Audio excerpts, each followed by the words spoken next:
Well, South African NPO, the Clothing Bank, has been recognized internationally in a report by the Impact Investment Fund, Acumen, and the World Economic Forum. The Clothing Bank receives unsold or rejected garments from major retailers, which it turns into stock for the unemployed to sell. Brilliant idea. Women and men who are part of the Clothing Bank's different programs are enrolled in a 2-year training course, but start making money after only 2 weeks. These micro-enterprises made around 60 million rand profit in 2020. The report features groups around the world that are prime examples of delivering maximum social impact through corporate partnerships. Well, Tracey Gilmore, the co-founder and COO of the Clothing Bank, is on the line with me now. Tracey, that is such a brilliant idea. I actually know people who are involved in selling some of those clothes, and they're great products. They're just might have a tiny defect or perhaps aren't sized properly. How did you come up with this? It's actually amazing how we came up with it. So really our passion is about working with unemployed women. And we realized how much excess stock there is within the retail supply chain and how we could use that stock as a tool to help unemployed South Africans establish businesses. And over the last 12 years, we've now created a holistic program that focuses a lot on working with the head, heart, and hand. So we're focusing on real business skills, financial skills, social skills, life skills, lots of support through coaching and mentoring, as well as a real income generating opportunity. And we have to actually recognize our South African retailers for their generosity. I mean, no one globally does what they do. And just for example, last year alone, we received 1.8 million items of clothing. That equated to about 60 million rands in profits to the women in our organization.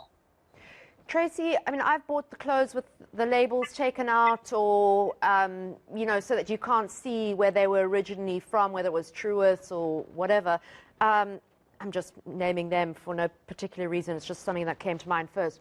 But how reluctant or willing were the major retailers to give you that stock, considering that it may be seen as a reject and not up to the quality and standard that they would like to see in stores or on wearing, being worn by people?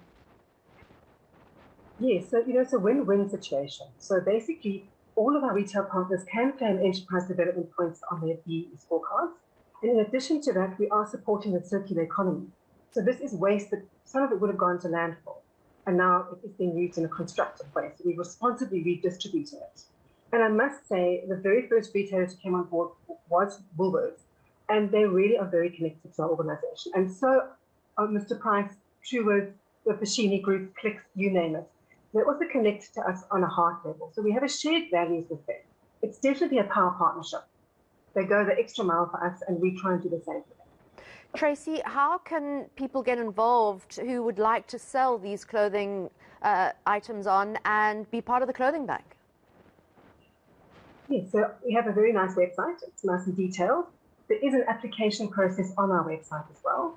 So we have 5 branches around the country. So it's Cape Town, Joburg, Durban, East London, and a smaller branch in Paarl. And we're about to open a branch in Joburg South as well. So we're going to be targeting like Tokoza, Lewis area.